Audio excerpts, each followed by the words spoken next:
नमस्कार, मेरा नाम है कुमार मनोज।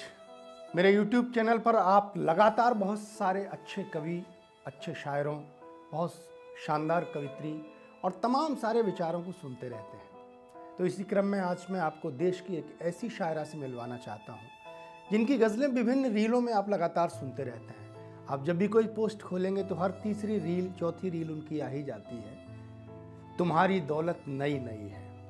तो आज हमारे बीच में है शबीना अदीब जी। शबीना अदीब जी की शायरी सिर्फ मनोरंजन ही नहीं करती, आपके दिल की गहराई पर जाकर चोट भी करती है। समाज में जहाँ संस्कारों की कमी आती है, शबीना अदीब जी की शायरी उस समाज में एक नया रंग भर देती है। जंजीर फिल्म का वो डायलॉग, मेरे पास दौलत है, गाड़ी है, बंगला है, शोहरत है, तो उधर से शशि कपूर कहता है कि मेरे पास माँ है। तो हमारी संस्कारों को बचाने की जो यात्रा है वो शबीना अदीब जी की शायरी में है। आज सुनिए उनके कुछ गज़लों के रंग, और अगर अच्छे लगें तो हमारे चैनल को सब्सक्राइब भी करिए और वीडियो को शेयर भी करिए। आइए सुनते हैं। बहुत आभार, बहुत शुक्रिया, बहुत एहसान। इस पल को, इस लम्हे को, इस समय को सबसे ज़्यादा सौभाग्यशाली मैं समझ रही हूँ क्योंकि आपके समक्ष हूँ और इस प्रांगण में हूँ। चौधरी चरण सिंह जी की स्मृति में आज का ये कवि सम्मेलन मेरे लिए खुशी का इस लम्हा है। ये लम्हा इसलिए भी है कि रमज़ान का पवित्र महीना चल रहा है और यही हमारे हिंदुस्तान की शनाख्त है कि हमारे आदरणीय हर दिल अजीज शख्सियत शिवपाल यादव जी ने शबीना अदीब को आदेशित किया है, हुक्म दिया है। यही है हिंदुस्तान की पहचान, यही है शबीना अदीब की शनाख्त कि मुझे आवाज़ दें और मैं आपकी आवाज़ पे लब्बैक कहूँ और आऊँ। बहुत कुछ कहना है। जब आदरणीय एक स्पीच दे रहे थे, मैं बात शेर में करूँगी, सीधे सीधे शेर सुनाऊंगी, लेकिन आज अपनी बात कुछ यहाँ से शुरू करती हूँ और मंच का ध्यान से सुने। आज दुनिया को ये तरकीब बता दी जाए। जरा जुड़े। आप सब मेरे लिए बहुत आदरणीय हैं, बहुत सम्मानीय हैं। जितने भी लोग बैठे हैं, मैं सबका नाम तो नहीं ले सकती, मैं बहुत छोटी हूँ आपसे, लेकिन अपने आप को खुशनसीब जरूर समझ रही हूँ कि आपके सामने कुछ पढ़ने की कोशिश करने जा रही हूँ, बस इतनी सी इल्तिजा। आज दुनिया को ये तरकीब बता दी जाए, आज दुनिया को ये तरकीब बता दी जाए, आज दुनिया को ये तरकीब बता दी जाए, दुश्मनी प्यार की लहरों में बहा दी जाए, दुश्मनी प्यार की। बहुत आभार, बहुत शुक्रिया कि आप मेरी शायरी से, मेरी कविता से जुड़े। बस आपसे हिम्मत मांगती हूँ। ये बिखरा हुआ हिंदुस्तान जो इस समय मुझे नजर आ रहा है, मैं इस पाक पवित्र महीने में दुआ करती हूँ कि ईश्वर करे हिंदुस्तान की वो तस्वीर नजर आए जो मैंने कभी समाजवादी के टाइम पे देखी थी, और आएगा ऐसा मंजर, मेरा ऐसा मानना है। आइए हम दुआ करें। आज दुनिया को ये तरकीब बता दी जाए, आज दुनिया को ये तरकीब बता दी जाए, दुश्मनी प्यार की लहरों में बहा दी जाए, दुश्मनी प्यार की लहरों में बहा दी जाए। एक मेरा पसंदीदा शेर है। हमारे सम्मानीय लोग हमारे सामने बैठे हैं। शबीना अदीब एक शेर सुनाना चाहती और आपकी मोहब्बतें, आपका स्नेह, आपका आशीर्वाद मांगती है। सुने। मरने वालों के लिए लोग दुआ करते हैं। शेर सुने। मरने वालों के लिए लोग दुआ करते हैं, मरने वालों के लिए लोग दुआ करते हैं, मेरे मरने की भी अफवाह उड़ा दी जाए,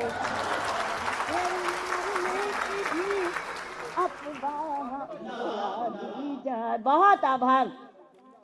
अजैन भैया, आपने मुझे कई बार फोन किया कि दीदी फोन आया आपके पास कवि सम्मेलन का कि नहीं आया? मैं इंतज़ार करती रही, लेकिन फौरन दूसरे दिन फ़ोन आया तो मैंने आपको इत्तला दी। राजीव भैया ने मुझसे पहले ही कह दिया था कि आपको आना है, और ख़ास तौर से प्रिंसिपल साहब जो हर पल इतना ख्याल रखते रहे कि इस पावन महीने में मुझे क्या खाना है, कैसे जाना है। तो ये हमारे अपने वो लोग हैं जिन पर हम नाज करते हैं। इस प्रांगण में आप सब पर मैं नाज कर रही हूँ। और मैं एक बात और कहती हूँ, हालात माहौल कैसा भी बुरा आ जाए, लेकिन एक चीज याद रखिएगा कि एक अजीम ऐसा हिंदुस्तान जैसा दूसरा मुल्क ना तो अब हुआ है और ना होगा।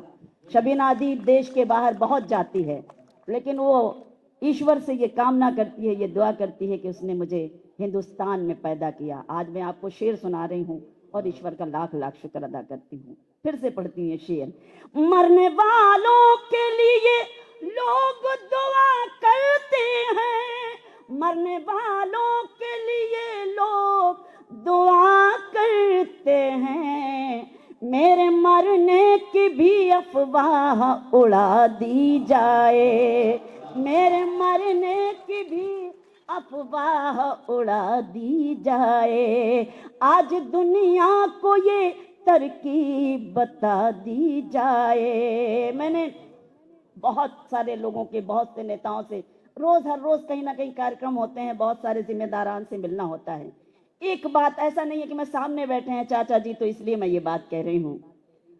ऐसा परिवार, ऐसे लोग, ऐसी सभ्यता, ऐसा संस्कार आपको दूसरे किसी भी परिवार में नहीं मिलेगा जो समाजवादियों में मुझे नजर आता है। साहित्यकार को जो सम्मान इस समाजवादी परिवार ने दिया दूसरी किसी भी सरकार से नहीं मिला। इसलिए हम चाहते हैं कि आइए हम सब एकजुट होकर इनके लिए, इनकी हिम्मत बने, ताकि ये हमारी और आपकी आवाज को बुलंद करके हमारी हिम्मत बन सके। बस इतना सा निवेदन करना चाहती हूँ। एक करती हूँ आपकी आवाज बनकर, चार पंक्तियां और पढ़ती हूँ, सुनाना चाहती हूँ, सुने। सैफई की शान है शिवपाल जी, सैफई की शान है शिवपाल जी, फख्र हिंदुस्तान है शिवपाल जी, फख्र हिंदुस्तान है शिवपाल जी, अपने छोटों को भी जो सम्मान दें, अपने छोटों को भी जो सम्मान दें, वो भले इंसान है शिवपाल जी, वो भले इंसान।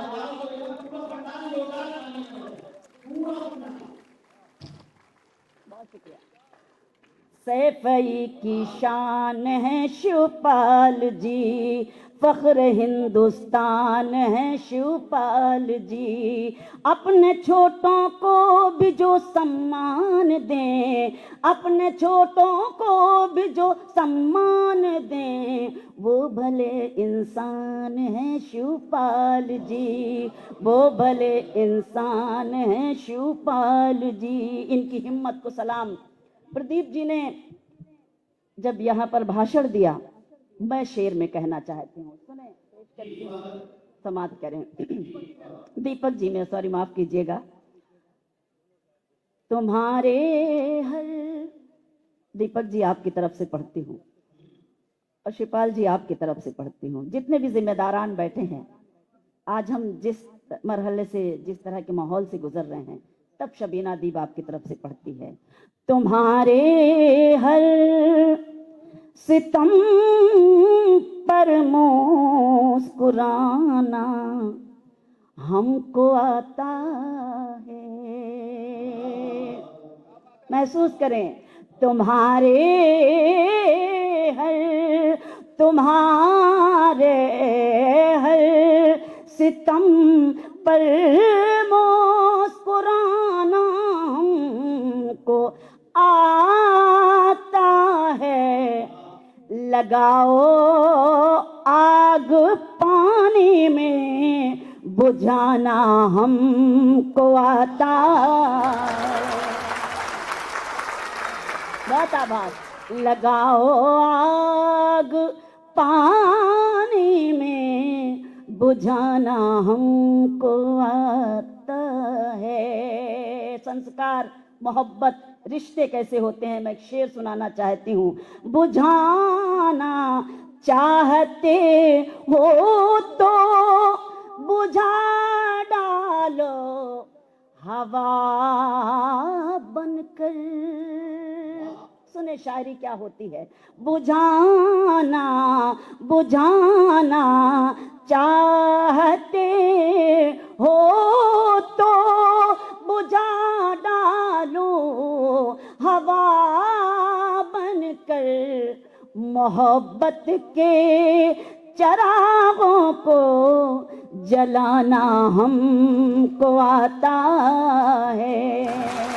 मोहब्बत के चरागों को जलाना हमको आता है। और चार पंक्तियां, जैसा कि मैंने पहले भी कहा, हिंदुस्तान के बाहर मेरा बहुत जाना होता है, लेकिन हिंदुस्तान जैसा दूसरा मुल्क ना तो हुआ है और ना होगा।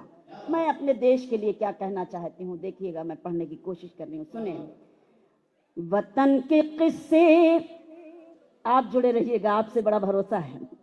वतन के किस्से तमाम लिखे हुए मिलेंगे।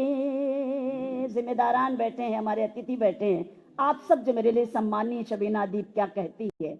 वतन के किस्से तमाम लिखे हुए मिलेंगे, हमारे पुरखों के काम लिखे हुए मिलेंगे, हमारे पुरखों के काम लिखे हुए मिलेंगे। कभी तिरंगे को मन की आंखों से पढ़ के देखो, कभी तिरंगे को मन की आंखों से पढ़ के देखो, सभी शहीदों के नाम लिखे हुए मिले।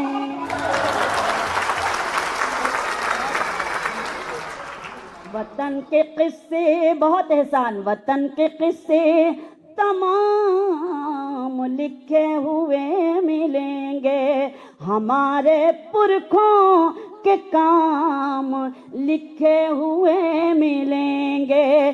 कभी तिरंगे को मन की आंखों से पढ़ के देखो, सभी शहीदों के नाम लिखे हुए मिलेंगे, सभी शहीदों के नाम लिखे हुए मिलेंगे। बहुत बहुत शुक्रिया, बहुत आभार कि आपने मुझे मेरी हिम्मत बढ़ाई।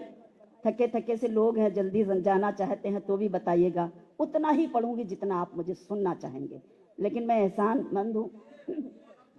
पढ़ूं? दौलत नहीं किसकी। मैं बिल्कुल पढ़ूंगी। 2-3-4 पंक्तियां और पढ़ती हूँ, उसके बाद वो गजल सुनाती हूँ जो पार्लियामेंट से लेके न जाने कितने गजल सिंगर जिस गजल को गा गा कर मशहूर हो गए।